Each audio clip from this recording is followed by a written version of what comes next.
Hello বন্ধুরা, আজ আমি এক্সপ্লেন করতে চলেছি 2010 সালে মুক্তি পাওয়া এক অসাধারণ American fantasy adventure film Gulliver travels. এই মুভিটা বহু বছর আগে মানে 1726 সালে জোনাথন সুইফটের লেখা একটা নোভেলের উপরে ভিত্তি করে বানানো হয়েছে, যেটার নামও ছিল গালিভার ট্রাভেলস। কিন্তু এই মুভিটা সেটার উপরে ভিত্তি করে বানানো হলেও কাহিনী সেটার থেকে অনেক আলাদা। আশা করি আপনাদের নিশ্চয়ই ভালোই লাগবে। তো চলুন আর সময় নষ্ট না করে গল্পটা শুরু করা যাক।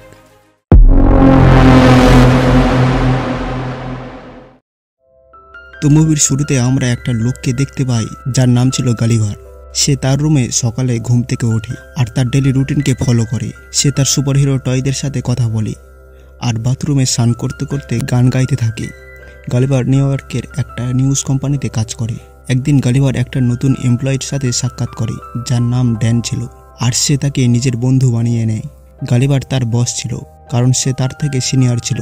তারা মেলিং ডিপার্টমেন্টে কাজ করে। একদিন তারা দুজনে একসাথে মেল ডেলিভারি করতে যাচ্ছিল। তখনই তাদের দেখা হয় গালিভারের ক্রাশের সাথে, যে একজন জার্নালিস্ট ছিল। তার নাম হলো ডার্সি। গালিভার অনেক বছর আগে থেকে তাকে মনে মনে ভালোবাসতো, কিন্তু আজ পর্যন্ত সে তার মনের কথা ডার্সিকে বলতে পারেনি। পরের দিন ড্যান একটা নোটিশ নিয়ে আসে আর গালিভারকে বলে কোম্পানির ডিরেক্টর তাকে মেল রুমের হেড বানিয়ে দিয়েছে। কিন্তু যেখানে গালিভার 10 বছর ধরে কাজ করছিল সেখানে তাকে প্রমোশন তো দূরের কথা, কেউ তাকে রেসপেক্টও করতো না। ড্যান তাকে বলে যে আসলে তুমি কথা বলতে ভয় পাও, সেই জন্য আজ পর্যন্ত তোমার কোনো উন্নতি হয়নি। এরপর উদাস হয়ে গালিভার রুম থেকে বাইরে চলে আসে। তখনই সে দেখতে পায় যে ডার্সি এখনো পর্যন্ত কাজ করছিল। গালিভার মনের মধ্যে সাহস জাগিয়ে তার কেবিনে চলে যায়, কিন্তু যাই হয়ে যাক না কেন ছিল তো সে লুজারি। গালিভার কিছু না জেনে তার টেবিলে থাকা একটা পেপার তুলে নেয়। তখন ডার্সি তাকে জিজ্ঞাসা করে যে তুমি কি ট্রাভেল রাইটিং অ্যাসাইনমেন্ট লিখতে চাও? এরপর গালিভার নার্ভাস হয়ে তাকে হ্যাঁ বলে দেয়। আর পরের দিন সে ট্রাভেল ব্লগের পেপার সাবমিট করে দেয়, আর ইন্টারনেট থেকে সে কিছু আর্টিকেলও সেটাতে পেস্ট করে দেয়। আর পরের দিন সে সেটা ডার্সিকে দিয়ে দেয়, যেটার ফলে ডার্সি তার রাইটিং স্কিল দেখে প্রচুর ইমপ্রেস হয়ে যায় আর তাকে একটা নতুন কাজের ব্যাপারে বলে। সে তাকে বলে তুমি বারমুডা ট্রায়াঙ্গেলে যাও আর সেখানে উধাও হয়ে যাওয়া জাহাজের ব্যাপারে একটা আর্টিকেল লেখো। এরপর ডার্সিকে ইমপ্রেস করার চক্করে সে সেটাতে রাজি হয়ে যায়, আর ডার্সিও তার জন্য বোট আর দরকারি সমস্ত জিনিসপত্রের অ্যারেঞ্জমেন্ট করে দেয়। পরের দিন গালিভার বারমুডা ট্রায়াঙ্গেলের উদ্দেশ্যে রওনা দেয়, আর সেখানে সে একটা লোকের সাথে দেখা করে যে গালিভারের জন্য বোটের জোগাড় করে দেবে আর তাকে শিখিয়ে দেয় যে সে বোটকে কিভাবে চালাবে। আর সেটা চালানো খুব সহজ ছিল কারণ বোটটা অটোমেটিক ছিল। এরপর গালিভার বারমুডা ট্রায়াঙ্গেলের দিকে একাই এগিয়ে যেতে থাকে। প্রথম সে প্রচুর এনজয় করছিল, একটা রোবট বানানোর বুক পড়ছিল, আর কিছুক্ষণ পর সে ঘুমিয়ে পড়ে। এরপর যখন তার চোখ খোলে তখন সে দেখে যে তার সামনে একটা বিশাল ঘূর্ণিঝড় এসে গিয়েছিল। সামুদ্রিক ঝড় দেখার পর সে তাড়াতাড়ি তার লাইফ জ্যাকেট পরে নেয়, আর ততক্ষণে সেই টর্নেডো তাকে তার বোট সমেত নিজের মধ্যে টেনে নেয়। কিছুক্ষণ পর যখন গালিভারের জ্ঞান ফিরে আসে তখন সে তার বডিকে নড়াতে পারছিল না। এরপর যখন সে তার ঘাড় উঠিয়ে দেখে তখন সে প্রচুর অবাক হয়ে যায়, কারণ তার শরীরের উপর এখন ছোট ছোট মানুষ দাঁড়িয়েছিল। তাদের লিডার নিজের পরিচয় দেয় যে সে হলো একজন general commander Edward of lilliput. এরপর আমরা দেখতে পাই ছোট ছোট প্রচুর মানুষ তার চারিদিকে দাঁড়িয়েছিল, আর তারা তাকে দড়ি দিয়ে বেঁধে রেখেছিল, আর তারা তার উপরে একটা কাঠের ব্রিজও বানিয়েছিল। এডওয়ার্ড গালিভারকে একটা রাক্ষস বলে ডাকছিল। ঠিক তখনই গালিভার নিজেকে মুক্ত করার চেষ্টা করতে শুরু করে দেয়। এরপর সে খুব সহজেই নিজেকে মুক্তও করে নেয়। এরপর সে ভাবে যে এটা তার একটা স্বপ্ন ছিল। এইভাবে সে নিজের চোখ বন্ধ করে নেয়। এরপর এডওয়ার্ড তার সৈনিকদের অর্ডার দেয় যে একে মাটিতে শুইয়ে ফেলো। এরপর সৈনিকরা তাকে মাটিতে ফেলে দেয়, আর সেটার পরে গালিভার অজ্ঞান হয়ে যায়। এরপর যখন তার জ্ঞান ফিরে আসে তখন সে দেখে যে তাকে এক ধরনের গাড়ির ওপরে বেঁধে সৈনিকরা লিলিপুটের দিকে নিয়ে যাচ্ছিল, আর লোকেরা বিশাল রাক্ষসকে দেখার জন্য নিজেদের ঘর থেকে বেরিয়ে আসছিল। এরপর গালিভারকে লিলিপুটের রাজা থিওডোরের সামনে হাজির করা হয়, কিন্তু রাজার কন্যা প্রিন্সেস মেরি তার এই করুণ অবস্থা দেখার পর তার উপরে প্রচুর দয়া হয়, আর সে এডওয়ার্ডকে জিজ্ঞাসা করে যে ওর সাথে এত জুলুম করাটা কি খুব জরুরি ছিল। এডওয়ার্ড তাকে বলে এ হলো আমাদের শত্রু রাজ্য ব্লেফুসিয়ার গুপ্তচর। এরপর গালিভার তাদেরকে জিজ্ঞাসা করে যে আমি এখন কোথায় আছি, যেখানে রাজার সেক্রেটারি তাকে জানায় যে তুমি এখন দুনিয়ার সবথেকে মহান সাম্রাজ্য লিলিপুটে আছো। পরের দৃশ্যতে আমরা দেখতে পাই যে গালিভারকে একটা জেলের মধ্যে বন্দী করা হয়েছিল। সেখানে সে অন্য একটা আসামিকেও দেখতে পায় যার নাম ছিল হরেসিও, আর এদের দুজনকে এখানে এডওয়ার্ডই বন্দি করে রেখেছিল। এরপর সেখানে এডওয়ার্ড এসে পড়ে আর তাকে হুমকি দেয় যে সে যদি চায় তাহলে সে তাকে সারা জীবনের জন্য বন্দি করে রাখতে পারবে। এরপর এডওয়ার্ড তাকে খেতে নিয়ে যায় আর তাকে দিয়ে খেতে হাল করাতে থাকে। ঠিক তখনই তাদের শত্রু রাজ্য ব্লেপুসিয়া তাদের রাজ্যে আক্রমণ করে দেয়, যাদের প্ল্যান ছিল প্রিন্সেসকে কিডন্যাপ করে মহলে আগুন ধরিয়ে দেওয়া। এডওয়ার্ড মহলের দিকে দৌড়ে যেতে থাকে আর সৈনিকদেরকে অর্ডার দেয় যে তাদের মধ্যে কেউ যেন রাজকুমারীকে না বাঁচাতে যায়, তাকে শুধুমাত্র সেই বাঁচাবে। কিন্তু তখন হরেসিও গালিভারকে বলে এডওয়ার্ড সঠিক সময়ে সেখানে পৌঁছাতে পারবে না, একমাত্র তুমি রাজকুমারীকে বাঁচাতে পারবে। সেই জন্য এখন গালিভার সেখানে পৌঁছে যায় আর সে খুব সহজেই ব্লেপুসিয়ার সৈনিকদেরকে তুলে নিয়ে নিচে ফেলে দেয় আর প্রিন্সেস মেরিকে বাঁচিয়ে নেয়। কিন্তু অন্যদিকে রাজা আর তার সেক্রেটারি মহলের আগুনের মধ্যে ফেঁসে যায়। এরপর আগুন নেভানোর জন্য হাতে সময় না থাকার কারণে গালিভার মহলে টয়লেট করে দেয়। এরপর আগুন নিভে যাওয়ার পরেই সমস্ত লোক হাততালি দিতে শুরু করে আর রাজাকে বাঁচিয়ে নেওয়া হয়। এরপর রাজা গালিভার আর তার কথা মতো হরেসিওকে মুক্ত করে দেয়। এরপর রাজা গালিভারকে ধন্যবাদ জানিয়ে তাকে রাত্রে ডিনারের জন্য ইনভাইট করে। এইসব দেখার পর এডওয়ার্ডের প্রচুর রাগ হতে থাকে।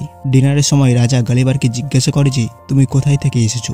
গালিভার তাকে বলে সে নিউ ইয়র্ক শহর থেকে এসেছে। গালিভার প্রথমবার নিজেকে হিরো বলে মনে করছিল, সেই জন্য সে সবাইকে মিথ্যা কথা বলে যে সে সেখানকার প্রেসিডেন্ট ছিল আর সবাই তার কথা বিশ্বাস করে নেয়, শুধুমাত্র একজনকে ছাড়া, সেটা হলো এডওয়ার্ড। এরপর লিলিপুটের লোকেরা তার জন্য একটা ঘর বানিয়ে দেয় যাতে সে নিউ ইয়র্কের মতোই এখানে থাকতে পারে।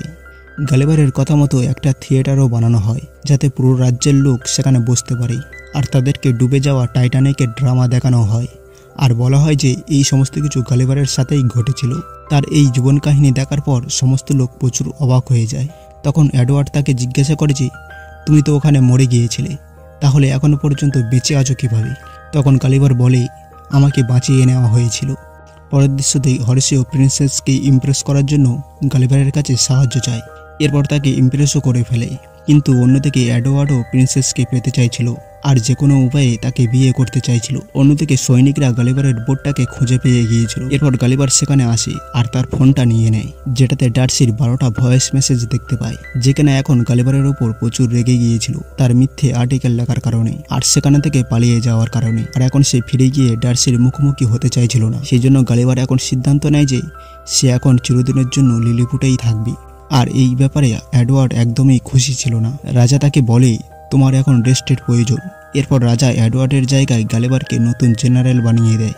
এডওয়ার্ড রেগে গিয়ে লিলিপুটের ডিফেন্স সিস্টেম বন্ধ করে দেয়। এটা সুযোগ উঠিয়ে ব্লেপুসিয়া তাদের উপরে আক্রমণ করে দেয় আর এখন জেনারেল হওয়ার কারণে তাদেরকে রক্ষা করার দায়িত্ব গালিভারের উপরে ছিল। সে ভয় পেয়ে জলের মধ্যে প্রবেশ করে আর তাদের কাছে গিয়ে বোঝাতে থাকে যে তোমাদেরকে এখানে থেকে চলে যাওয়া উচিত, কিন্তু তারা গালিভারের কথা শোনে না আর নিজেদের কামানের গোলার সাহায্যে তার উপর আক্রমণ করে দেয়। কিন্তু তাদের কামানের গোলা এত ছোট ছোট ছিল যে সেটার দ্বারা গালিভারের কিছুই হয় না আর সে তাদের জাহাজগুলোকে টেনে নিয়ে তীরের দিকে নিয়ে যেতে থাকে।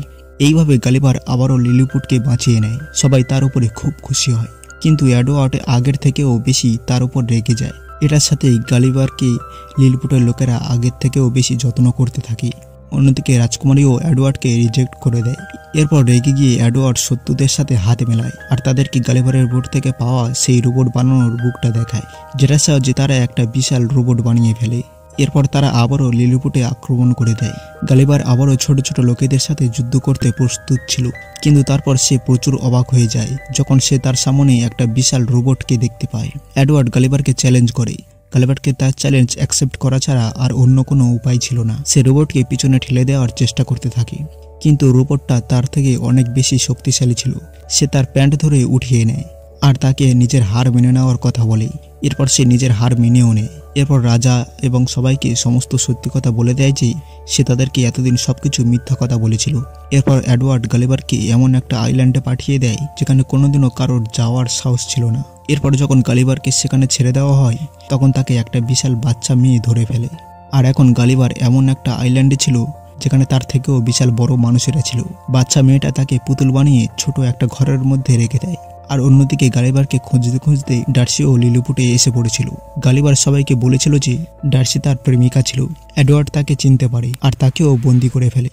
আর সেখানে সে লিলিপুটের রাজা আর রানীর সাথে সাক্ষাৎ করে। গালিভারের হেরে যাওয়ার পর সে তাদেরকেও বন্দি করে নিয়েছিল। এইসব দেখার পর হরেসিও গালিভারের কাছে যায় আর তাকে সমস্ত কিছু বলে। বাচ্চাটার কাছে ইউএস সোলজারের একটা প্যারাশুটও ছিল, যেটার ব্যবহার করে সে সেখানে থেকে বেরিয়ে আসে। এরপর সে লিলিপুটে পৌঁছে সর্বপ্রথমে ডার্সির সাথে দেখা করে আর তাকে বলে যে সে তাকে 5 বছর ধরে মনে মনে ভালোবাসতো। এরপর গালিভার ডিসাইড করে যে সে আবারও এডওয়ার্ডকে চ্যালেঞ্জ করবে, নিজের সাহসিকতা দেখানোর জন্য নয় বরং লিলিপুটের লোকেদের জন্য। পরের দিন তারা দুজনেই একে অপরের মুখোমুখি হয়। এরপর তারা আবারও লড়াই শুরু করে দেয় আর রোবট খুব শীঘ্রই গালিভারকে হারিয়ে দিতে চলেছিল তাকে ইলেকট্রিক শক দিয়ে। এরপর হরেসিও তাকে সাহায্য করার জন্য রোবটের মধ্যে ঢুকে পড়ে আর এডওয়ার্ডকে ভিতরে গিয়ে হারিয়ে দেয় আর রোবটের পাওয়ার কাট করে দেয়। আর এটা সুযোগ উঠিয়ে গালিভার রোবটটাকে হারিয়ে ফেলে। এরপর গালিভার পুরোপুরিভাবে রোবটটাকে নিষ্ক্রিয় করে দেয় আর সে এই লড়াইয়ে জিতে যায় এবং আবারও লিলিপুটকে রক্ষা করে। আর এখন রাজাও মুক্ত হয়ে গিয়েছিল, সেজন্য সে হরেসিও আর রাজকুমারের বিয়েতে রাজি হয়ে যায়, কারণ হরেসিও খুবই সাহসিকতার সাথে রোবটের মধ্যে গিয়ে সেটার পাওয়ার কাট করেছিল আর সেই একমাত্র ছিল যে গিয়ে গালিভারকে নিয়ে এসেছিল। কিন্তু তখনই সেখানে এডওয়ার্ড এসে পড়ে আর নিজের তলোয়ারের সাহায্যে রাজকুমারীকে বন্দি করে ফেলে। রাজকুমারীও প্রচুর সাহসী মহিলা ছিল, সে তাকে একটা ঘুষি মারে যেটার ফলে এডওয়ার্ড মাটিতে পড়ে যায়। এরপর আমাদেরকে ডার্সি আর গালিভারকে দেখানো হয়। ডার্সি এখন গালিভারের উপরে ইমপ্রেস হয়ে যায় আর তারা এখন নিজেদের বোটের সাহায্যে তাদের দুনিয়ায় মানে নিউ ইয়র্ক শহরে পৌঁছে যায়। কিছুদিন পর গালিভারকে দেখানো হয় যেখানে এখন ডার্সি আর গালিভার একে অপরের হাত ধরে একটা রেস্টুরেন্টে যায়। এর মানে তারা দুজনে এখন কাপেল হয়ে গিয়েছিল আর গালিভারকে এখন প্রমোশন দেওয়া হয় একটা ট্রাভেল রাইটারের পদে। আর এটার সাথেই মুভির সমাপ্ত হয়ে যায়।